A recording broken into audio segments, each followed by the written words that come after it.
अस्सलामुअलैकुम, welcome in Z kitchen. कैसे हैं आप सब? I hope you are all fit and fine. आज हम बनाएंगे बीफ कढ़ाई रेसिपी जो झटपट बन के तैयार हो जाएगी।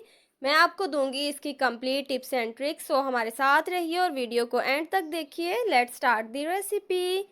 बिस्मिल्लाहिर्रहमानिर्रहीम। मेरे पास है बीफ 800 ग्राम, तकरीबन 3 पाव के करीब। 3 मैंने बड़े साइज़ की प्याज़ें ली हैं और इन्हें मोटा मोटा काट लिया है क्योंकि मैं यूज़ करूँगी कुकर बनाने के लिए। तो प्याज को बारीक अगर ना भी काटें तो भी चलेगा। 3 मेरे पास टमाटर हैं, उसकी कर ली है मैंने कटिंग।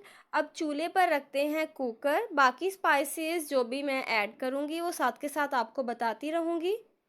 सबसे पहले इसमें हम शामिल करेंगे बीफ। अब जाएगी इसमें प्याज। प्याज के बाद इसमें टमाटर ऐड करते हैं। लहसुन के जवें तकरीबन 8 से 10 हम इसमें ऐड करेंगे। अब इसमें शामिल करते हैं ऑयल। ऑयल मैंने लिया है तकरीबन 1.5 पाव।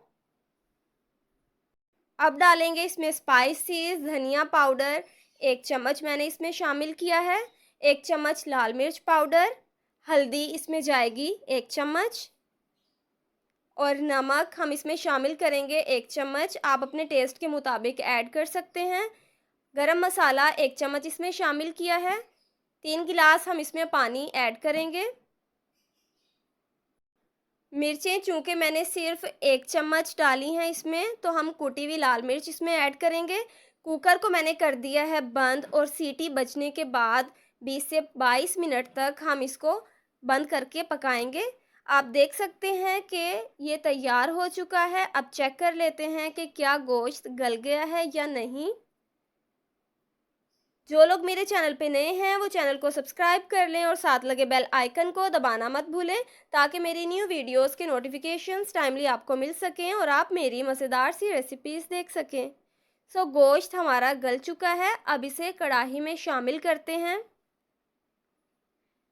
कढ़ाई में शामिल करने के बाद फ्लेम को मैंने कर दिया है ऑन ताकि इसमें जो पानी है वो खुश्क हो जाए।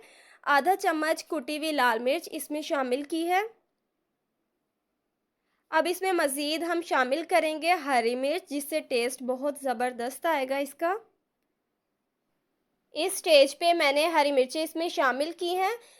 मसाला भी भुन जाएगा और इसका जायका भी इसमें शामिल हो जाएगा।